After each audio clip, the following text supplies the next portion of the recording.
I got to do a little intro. This is a Jack Kemp Oral History Project interview with Wayne Berman, who managed Jack Kemp's 1996 vice presidential campaign. Today is March 21st, 2013. We're at Mr. Berman's office in Washington, D.C., and I'm Morton Kondracki. Thanks very much for doing this. My pleasure. You're from Buffalo.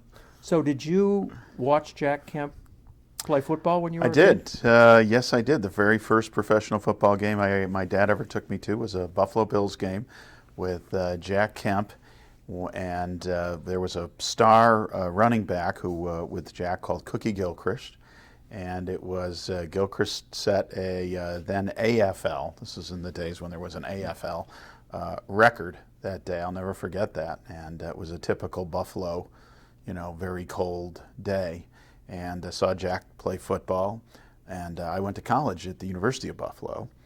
Jack was already in the house by then, so that's my very first NFL memory is Jack Kemp and Cookie Gilchrist. Cookie ended up in a bad place. Yes. Sorry. So were there any other great memories that you have of watching Jack Kemp? No, I was always a Buffalo Bills fan, still am. So we always used to. Jack would always be on the pregame show. He was by far the star of the Bills, and but my memories of them are pretty vague at this point. You were a Kemp guy, not a LaMonica guy. Yeah, exactly. I was a Kemp guy all the way. Well, Kemp was the gritty side of Buffalo.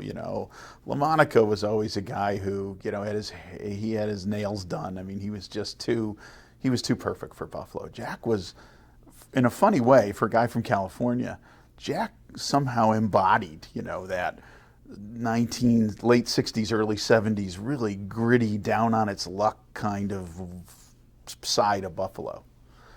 So when did you actually meet him? I met him when I came to Washington to work for David Abshire at the Center for Strategic and International Studies. And Jack came to a conference we had on the energy implications or energy impact of national security. Pardon me, and that would have been in 1970, I guess 8 or 9, and that's when I first met him. But I never knew Jack well.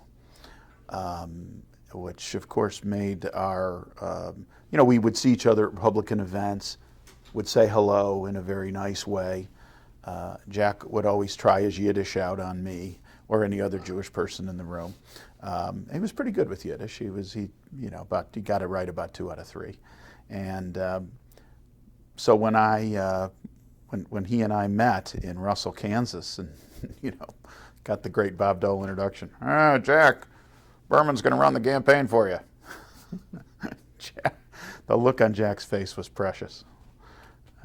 It was? Oh, one of sort of like, this stranger effectively is going to run my campaign, and it was not one of, Jack had no ability to govern his body language or his facial language at all.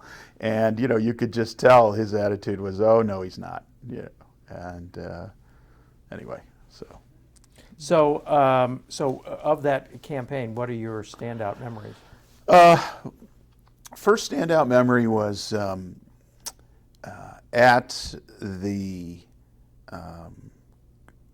Russell. There was a kerfluffle because a reporter claimed that he had a story.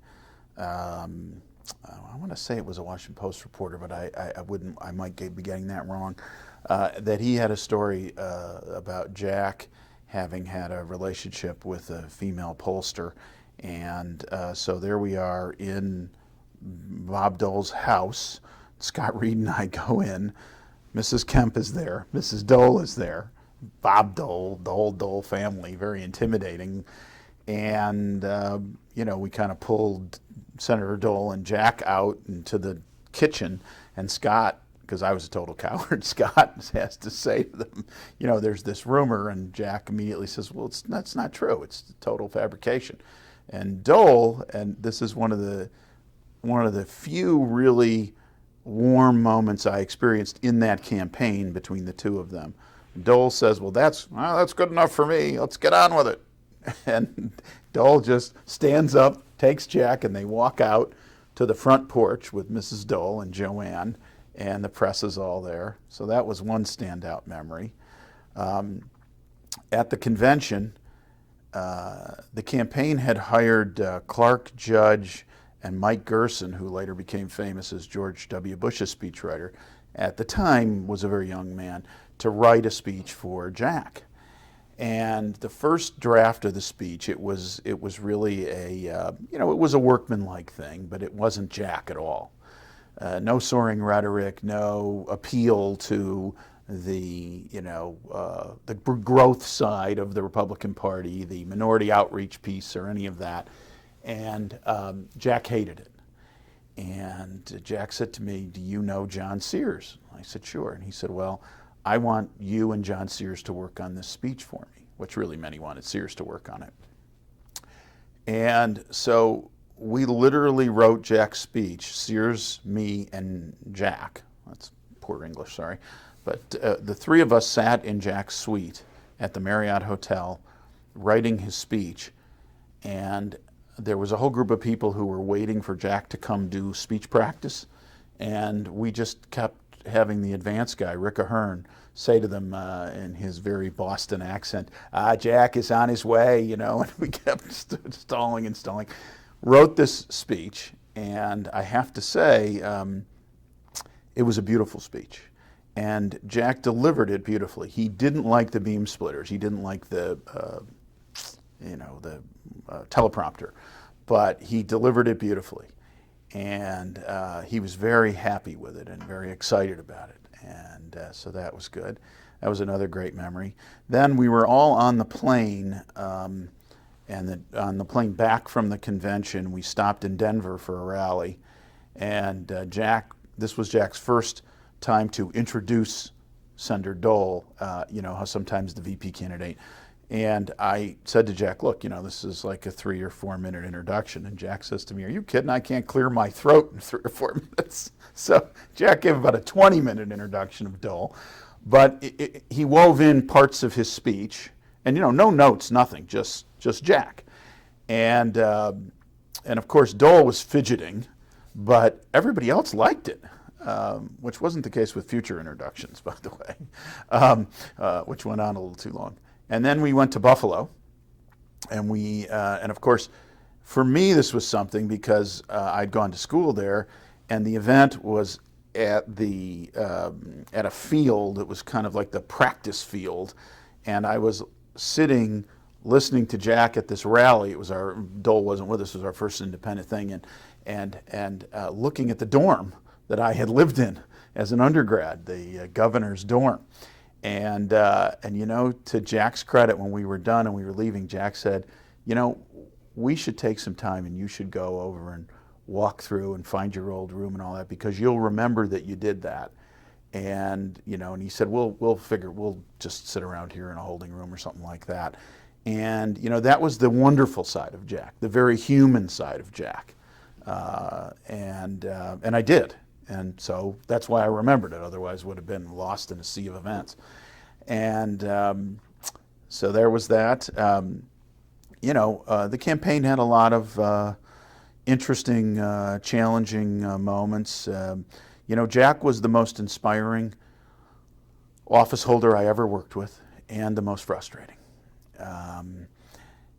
There were times when Jack would get and he thought I didn't know this, he was getting these secret faxes from Jude Winniski. And the faxes were all, full of Jude's crazy fantasies about the gold standard and abandoning Israel. Jude didn't like the Jews, or he didn't like Israel anyway. And, occasionally these things, because Jack would read them, they would slip into what he was saying.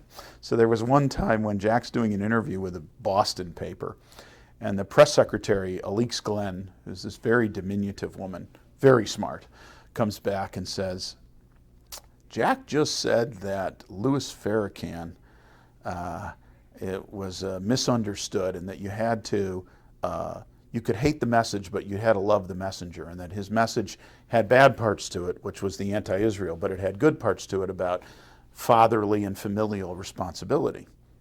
And I said to her, he actually said that? And I thought she was exaggerating. So she played the tape for me, and he actually said that. So this caused a firestorm, as you might imagine, because Farrakhan, oddly, no one else in America shared that view about him other than his own followers. And it was a very tense moment. You know, Jack knew he made a mistake, and one of Jack's flaws was that admitting he made a mistake did not roll off of his tongue. Maybe it did personally with his wife and his family, I don't know, but in a campaign context, professional context, he didn't. And you know, he had to issue an apology. And amazingly, 4 nights later, we were scheduled to speak opposite Gore to the presidents of Jewish organizations. So the only thing I can say to that is oy vey, right? Because, you know, this is a bad situation. So Sears gets in the car, and I said to Sears, you and Jack are going to drive from the rally site to the plane, and I've told the driver to just keep driving. I don't care if you drive to Nebraska, and we were in, I think, Tennessee. But you know, you got to get him to agree to apologize, because he said, I'm not going to apologize. Not going to apologize. Don't even raise it with me. And he and I had a raised voices conversation. So they get out of the car, and How long did the raised voices conversation last? very short period of time. Yeah, because Jack hated that. He hated that kind of confrontation. You know, and remember, he and I had zero relationship going into this, so it was a bad situation. So so Sears basically delivered. I mean, Sears gets him, and Jack gets out of the car, and he's like, all right, I'm going to read this to you. I want you to be happy with this. And I said, well, let's get on the plane, and you can read it to me. He said, no. And on the tarmac, he's reading what he's going to say. So I said, Jack, that's good. Thank you for doing that. And I said, you know, it illuminates your character. And Jack was a guy who always used to say to me during this campaign, every other day he would say, you know, I need a little sugar with my medicine. You got to give him, you know, Jack, if you were going to give him bad news or tell him something, that you had to kind of give him some praise in there. And that wasn't my default position in life. You know, I was this guy, and I'd been working on the Dole campaign, and with Bob Dole, there was no sugar in anything. He didn't give any, he didn't demand any. If you had something to tell him, you told him. And he'd just be like, and that was it. So that was interesting. The other memory I have is that, rolling backwards a little bit in time, I apologize for doing that. No, go, please. We were flying back from Buffalo, and Jack calls me to the front compartment of the plane, and he says, I got 3 things on my mind. First of all, the plane says Dole for president. I want to say Dole Kemp. So can we get it painted? I said, well, I have no idea. You know, I can't paint it, but I'll talk to somebody and we'll see. He said, well, that's it. Second thing was that he wanted to make sure that we brought Ed Follner in to run his campaign, and that he had nothing against me, thought I was a fine guy, lovely guy, and he wanted, but that Follner was his brother and his buddy, and that he would be more comfortable with Follner. And the third thing was that he didn't like the guy we had doing doing the advance work. And I said, well, look, you can bring Follner in. That's certainly but the rest of the team is here, and you know, it's a 10-week campaign. You don't have to hire them if you get to be vice president, but you can't replace them because we just don't have the time to find these people. So we get back to the campaign headquarters, and Follner shows up, and I meet with Follner, and I'm sort of doing a transition. And I I get a call from Scott Reed, who was running the campaign for Dole, and he says, "What are you doing?" I said, "I'm meeting with Fulner. He's taking over for me." Reed says, "He's taking over for you? Come up here right away," because we were one floor below. So I come upstairs. He grabs me, and we go into Dole's office. And here's the meeting. This is more about Dole than Kemp, but it illuminates a little bit the disconnect between the two of them. So here's the meeting with Dole. Wally. For some reason, Dole called me Wally. I have no idea why. Wally. Fulner. I said, "Yes, sir." "Fulner's not for Dole. Fulner criticizes Dole. Fulner says Dole's not a conservative. I don't want Fulner around." And then he goes back, puts his head down back to the papers on his desk. So Reed and I walk out, and I said to Reed, "Hey, you got to fix this. This guy's a running mate. I can't go down and tell Kemp that he can't fire me. Of course he can fire me." So Scott calls Jack up to his office and says, "Fulner can be a senior advisor. Wayne's running the campaign. Don't ever make another personnel change without checking with me, and all personnel changes are not approved going forward." And Jack says to Scott, and they had this funny relationship, very fraught emotionally, "I'm not going to take that kind of thing from you. I'm the vice presidential candidate. I was your boss at HUD. Thank you." And Scott says, well, I'm the several blank blanks boss here, and I'm just telling you, you don't just do these things. You're the running mate. And by the way, Fulner," and then he goes on with, Fulner was a critic of Senator Dole's. Steve Forbes. Yeah, thanks. So that was one memory. So Fulner, we can do this more another time too. I'm happy to do it. So for Fulner, he shows up, nicest guy in the world, knows zip about politics.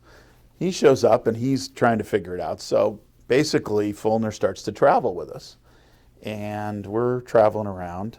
And after a couple of weeks, Fulner comes to me. We were at a hotel in Jamestown, Pennsylvania. And Fulner comes in and says, "I think my highest and best use is to go back to headquarters and coordinate the policy stuff." "What's a campaign? What policy stuff?" So I say, "Okay, great. Whatever you want to do, Ed, I'm for you." He's the head of the Heritage Foundation. I'm kind of semi-intimidated intellectually by the guy, so I said, "Okay, sure." So he and Kemp during that couple-week period had a really scratchy thing. Ed had to go to some big Catholic meeting in Austria and get some award, and he didn't tell Jack. And so, one morning Jack's like, "Where's Fulner?" And I said, "Well, he went to Austria." And it was one of these relationships that was better not working together, I think, because they really were very close friends. So I ran the campaign from there. We had a couple of other funny stories. One story, there was a guy who was working for the campaign running our research division called Roger Stone. And at one point, I get a call at like 4 o'clock in the morning on one of those old cell phones, those things that were huge. And it's Scott Reed. And he says, "Listen, there's going to be a story about Roger Stone in the paper today. He apparently was involved in doing something with some, I don't know, sex website, or I can't even remember what the heck it was. But it was embarrassing. And so he's quit the campaign, but Jack is going to get asked about it, and you need to brief he and Joanne." So I said, "Okay, well, what's it in?" He said, "Oh, it's in the National Enquirer." So I said, "Okay." So I sent some kid out, and wherever the heck we were, I want to say, I think we were in New Mexico, but I'm not sure. I said, "Look, I don't know, you got to find a National Enquirer at 4 o'clock in the morning." So this kid finds one, David Elbert. I'll never forget this kid. He's like 4:30 in the morning, he finds me a National Enquirer. And sure enough, there's the thing of Roger Stone and all this sort of seamy stuff, which is not nice to go into. So I go in and I've got the National Enquirer, and I've got to explain it. I did it at a reasonable hour to Jack and Joanne what's going on. And this is really embarrassing. So I'm trying to beat around the bush, and Jack finally says, "Oh, give me the paper." Takes the thing, and he says it, and he goes over to Joanne and he goes, "Look at this. This is unbelievable." And Joanne is like, "Yeah, it is unbelievable." And I said, "Well, here's what we're going to do. We're just going to say," and I give him whatever the line was, And Jack says, okay, I got it. And Joanne says, yeah, it won't come up for me, but if it does, I'm ready for it. And to Jack's credit, this is again the good side of Jack. Later in the day, he says to me, I got to call Roger Stone. I've known him for many years. He worked on my presidential campaign and whenever it was. And I don't like what he was doing here, but, on a human basis, I got to call him. And I didn't sit in on the conversation, but he did call him and reach out to him. And, it's another example of Jack being really a mensch, and he just had that real touch. That was the inspiring part of him. So did Jack regard you as an aide or as a minder, or what was your relationship like with him? Yeah, good question. Very good question, Morton. I would say he did not regard me as an aide or a friend. He regarded me as a spy for Dole, a minder. But eventually, I think I'm now speaking for someone else, which is something I'm uncomfortable doing, particularly since Jack can't defend himself. But I think Jack came to respect the fact that I had some pretty good political judgment. I also had a great relationship with Dole. And Dole and Kemp did not communicate much. And so I would get calls from Mike Glassner. Glassner would say, Senator Dole wants to talk to you. And Dole would say, I read this thing about Jack talking about, some issue. I didn't see that in the briefing. That was Dole's default was I didn't see that in the briefing book, which meant, that isn't what we think. And so I would, I sort of interdict that. And then when we would try to come together and campaign together once every week, it didn't really work out that much. But, when we did, and Kemp always wanted to meet alone with Dole. And I can remember in a holding room in a gym one time, we're in the pipe and drape area, and I'm about to walk out, and Dole says, hey, Wally, stick around. And Jack says, who's Wally? Anyway, and it was one time Scott and I were actually on the road together, Scott Reed and I, and and he and I are very, very close. And we're on this bus tour in Tennessee. Lamar Alexander is with us, Don Sundquist is with us, Howard Baker is with us, and in the front of the bus, Elizabeth, Dole, Joanne, and Jack are there, and they're reading the Bible and praying. And it was kind of sweet and nice. And Scott and I are in the back, and there's like a little door, and we're in this place where there's like a little seating area and a conference table. So Senator Dole comes wandering back. And he can't quite manipulate the door close. He says to me, Wally, close the door. So he sits down with Scott and I and says, what are we talking about? And so, we had to talk to him. And I said, Senator, they're praying up there, Jack and Joanne and Mrs. Dole. And he says, yeah, there's a lot of praying going on. Well, Dole's had enough praying. That was it. And Jack, later in the day, he was so insecure, Jack, in so many ways, comes up to me and says, why doesn't Dole want to, visit with me and be with me? I mean, what is it? What's the secret? And Jack really believed, because he would ask me that from time to time, and again, I wasn't an intimate of his at all, quite the contrary. Jack believed there was a secret to unlocking a relationship with people because he really was an optimist about that. The last story I'll tell you, the most interesting time I really saw the inside of Jack's emotional connection to policy was we had Dennis Prager, who's a friend of Jack's, on the plane, and he traveled with us for a day. And Prager and Jack got into this incredible debate and discussion about the U.S., our role in the world, and how you project power. And, I always thought of Jack as a guy, tax cutting, enterprise zones, and all of that. But Jack really held his own with a guy who, whose whole business was being in the business of opinion and knowing about these issues, and who had quite a profile on national security related matters, particularly related to Israel. And I remember that very well all these years later, because I remember being so impressed with Jack's command of the emotional language of policy. Not the details, the emotional language of policy, and thinking, that's what a presidential candidate has to have. And at that point, I really thought, I knew we were going to lose in '96. It wasn't like, we were biting our nails, wondering what the outcome was going to be. But I really thought Jack would run in 2000. And I remember that very moment of the campaign was the time when it clicked with me that this guy really understood the emotional language of politics and policy and where that intersected and how you communicate that. And gee, he would be an impressive candidate. Would you have been for him? I would have been for him. I would have been for him. I think the truth is that Jack, he earned my loyalty and affection, as well as my anger, and inspired my. He's probably the only person I ever actively thought about killing. Then I realized, well, he's protected. Why? Because Jack would, again, there were the moments like with Prager, or calling Roger, or telling me to go to the dorm, and then there were these moments of incredible, I'm the quarterback, petulance, and over what? Always over little things. I don't want to do the third event.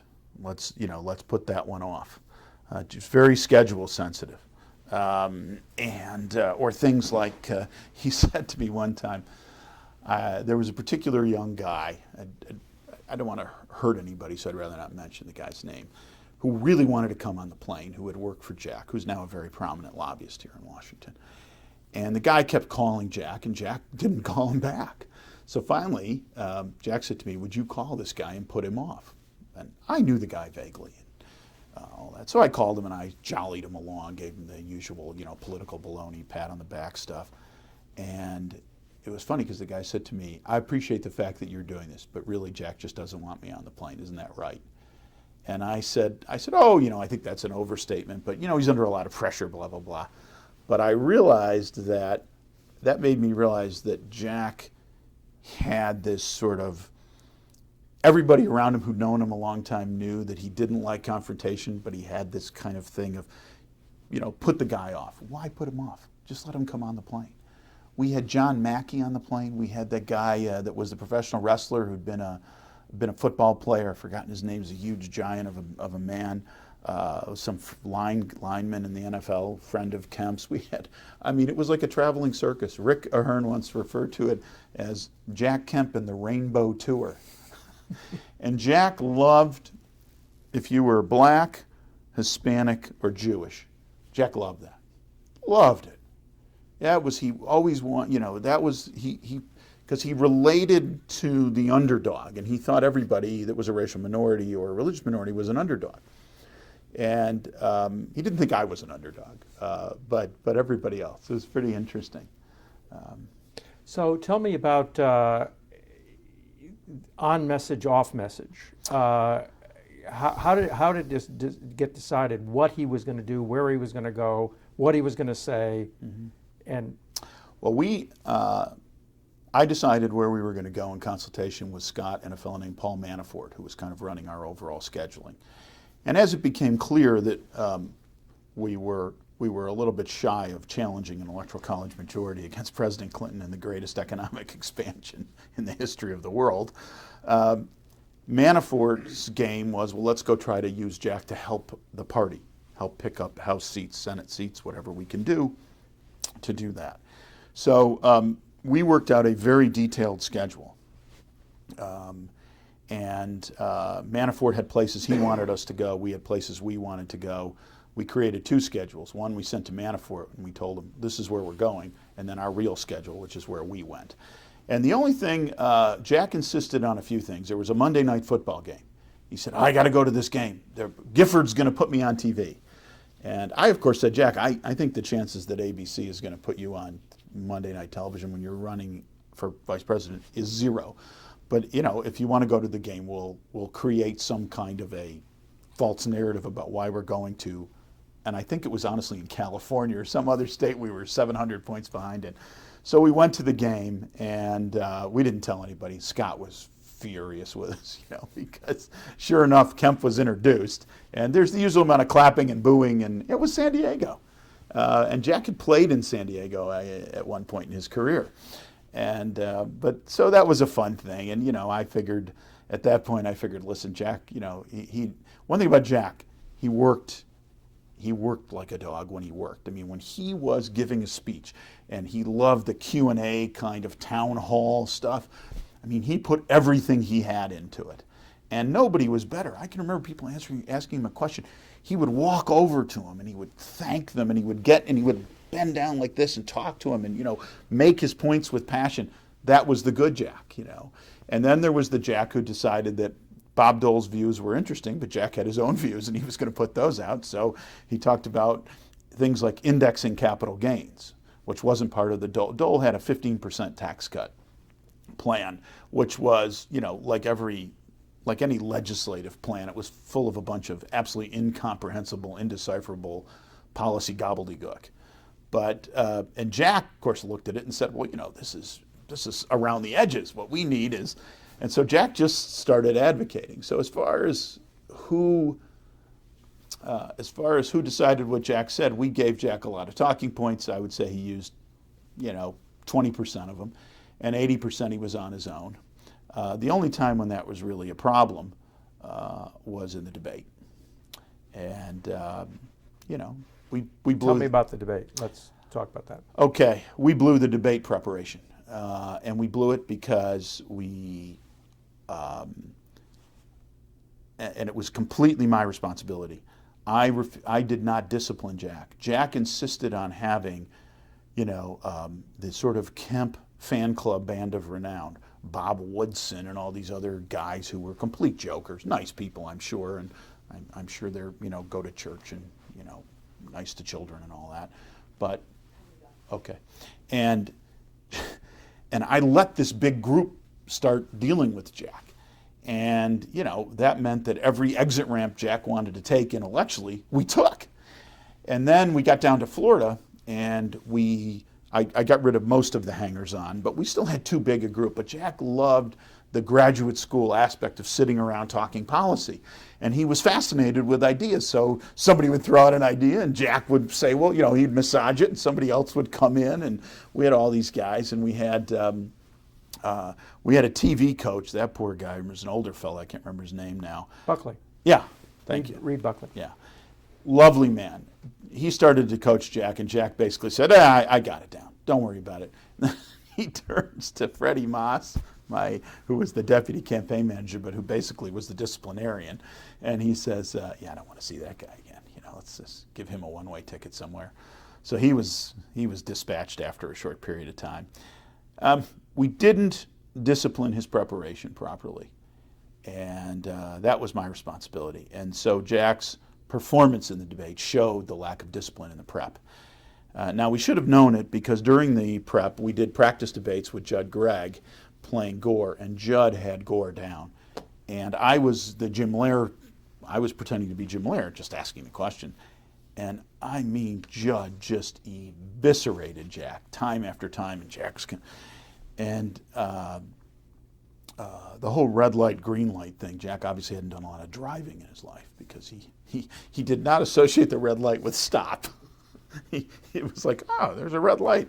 I'm just going to keep talking. And then the night of the debate, we were sitting in the anteroom watching it. And at one point, Scott and I are sitting next to each other. There's a little table like this with a telephone. Now, the only person who's going to call is Dole. So first two answers, Jack's not doing well. And Haley Barber says, I think we ought to watch the ball game. And everybody laughs a little nervously. And then 3 or 4 answers in, Jack got into the IMF, and he started talking about the IMF and some austerity. I don't remember what it was. And, you know, you could see Gore and Lear and everybody sort of like, what? Phone rings. And I look at Scott, and I said, it's for you. So Scott picks up the phone, and I hear him say, yes, sir. Yes, Senator. That's right. Oh, no, I think it's going to get better. You know, that was kind of a funny question. Okay, okay, yes, sir. Righto, okay. Hangs up. Scott turns around and he says to the room, we got to be prepared for the spin room, you know, the after room where you go. And Scott and there's a communications guy, a little short fella. John Buckley. Yes, thank you. John Buckley were sort of giving us the spiel of what we were going to say about how Jack really did fine or whatever it was. And there was no way to spin your way out of it. It was an absolutely horrible performance. And after the campaign, there was an article in the Post, I think, or maybe it was a Post, and I was quoted saying, it was an autopsy of the campaign, and I was quoted saying, that it was my responsibility that we did a lousy job on the prep. And this again was the good Jack. He called me up and he said, that was really, what's the word? I said, yeah, I don't know. What word are you looking for? He said, the Yiddish word. And I said, well, Jack, there's a lot of Yiddish words. What are you trying to convey? He said that you're a stand-up guy. So I said, mensch. He said, mensch, I love that word, mensch. How do you spell that word? And I said, I don't know. It's Yiddish. I think it's M-E, whatever I said. And he's like, that's a great word. We got to use that word. That's our motto. And I said, okay, Jack, it's our motto. And he said, all right, we got to have lunch. Let's have lunch. There's this fish place my buddy owns on K Street. I want you to come and have lunch. I said, all right. When do you want to do it? No, we'll do it right now. I said, well, Jack, it's like 10:30 in the morning. I'll meet you there at noon. So I show up at McCormick and Schmick at noon. And Jack comes in and he says to me, I drove myself here and I parked my car in that little side lane. Do you think that's a problem? I said, Jack, it's a huge problem. You can't just leave your car. So I said, give me the keys.